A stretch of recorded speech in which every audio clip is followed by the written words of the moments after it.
Третий вопрос – это призыв к этому. Призыв к этому знанию, этому деянию. Смотрите, здесь автор, рахмахуллах тааля, направляет нас, советует нам, что призывать людей. Он направляет нас к призыву людей. К чему призывать их? Призывать их к тому, к чему их призывал пророк, саллаллаху алейхи вассалям. Потому что если ты познал истину, во-первых, ты ее узнал. Второе, ты притворил теперь то, что ты узнал в действие, стал совершать деяния. Теперь твоя третья обязанность наступает. Наступает ее очередь. Ты обязательно теперь должен сообщить об этой истине, которую ты узнал, и согласно которой совершаешь деяние, сообщить об этом людям. Это твоя обязанность. Это не просто что-то желательное. Это твоя обязанность. Ты должен указать людям на верный путь. Ну, пример приведем, чтобы было более понятно. Если вы идете по дороге и видите человека, который... Стоите где-то возле дороги, и видите, человек идет по дороге, перед ним яма, он не видит яму. Он уже на краю ямы, он сейчас упадет в эту яму. Вы обязаны предупредить его, предостеречь его, чтобы он не упал туда? Конечно. Это ваша обязанность. Более того, вы несете ответственность за это по шариату, если вы не предупредите человека, если он упадет в яму таким образом. Должны предупредить. Но если так, если дело таким образом стоит в отношении вещей, связанных с этим миром, в этом мире человек упал в яму, то есть вещь какое, событие мирское, и мы за это отвечаем, что тогда говорить о вещах, которые относятся к религии, о вещах, которые относятся к ахира, к вечной жизни. Ты видишь, как люди на краю адской пропасти. Еще чуть-чуть этот человек упадет в огненную яму, алиязу билля, как ты не предупреждаешь его? Как не предостерегаешь его? Почему отмахиваешься, машешь рукой и говоришь, да какое мое дело? Нет, обязан окружающих предостерегать, как это делал пророк, алейхиссалату вассалам, «Куль хазиhi сабили аду иля Аллахи аля басира, аля ва ман иттаба'ани, ва субханаллаху ма ана миналь мушрикин».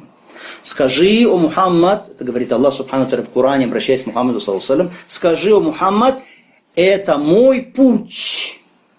Какой путь? Я призываю к Аллаху. Аля басира, на основании знания. Вспомните первое, на что было знание. На основании знания. Ана ва ман иттаба'ани. Я и те, которые за мной следуют. Ва субханаллахи ва ма ана миналь мушрикин. И пресвят Аллах, и я не из многобожников. Я и те, которые за мной следуют. Если ты считаешь себя последователем Мухаммада, саллаллаху алейхи вассалям, обязательно должен призывать людей к тому, к чему он призывал. А первое, к чему он призывал, это было что? Это был таухид. Это было единобожие. Итак, да'ва – это наша обязанность. Это третий вопрос. Да'ва, призыв, имеет 5 условий. Хочешь призывать, соблюдай 5 условий. Первое условие – это ихляс. То есть делай это искренне ради Аллаха. Это искушение. Многие люди, когда Аллах дарует им красноречие, Аллах дарует им знания, они начинают обращаться к людям с какими-то проповедями, с какими-то увещеваниями, и люди смотрят на них восхищенно и ходят за ними, и называют их шейх, и называют их учитель. Это искушение для человека.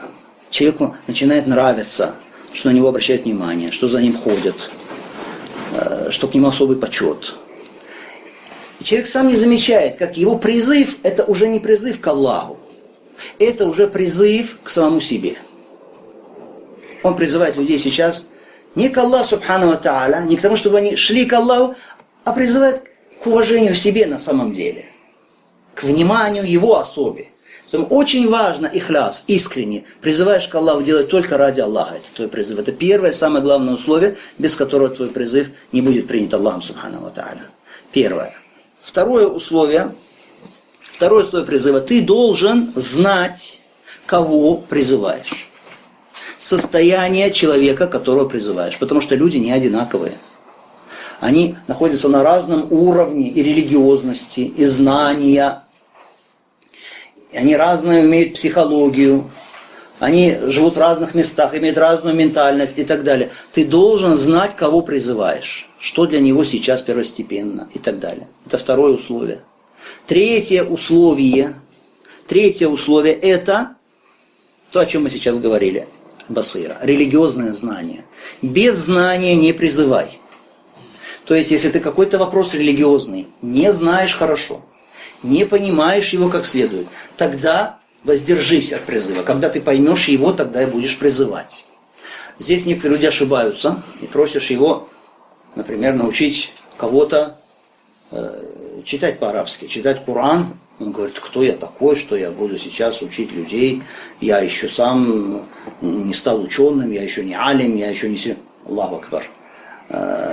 Откуда такое убеждение, что ты будешь объяснять людям алиф батаса, когда ты уже станешь такой, как шейх Фаузан, если станешь? Это неправильно, это заблуждение, это неправильно. Пророк сам говорит, донесите от меня хотя бы один аят. То есть, если ты узнал что-то, тогда доноси. Не значит, что ты должен быть алимом. Хорошо, то есть, муджтахидом, знать всю религию и так далее.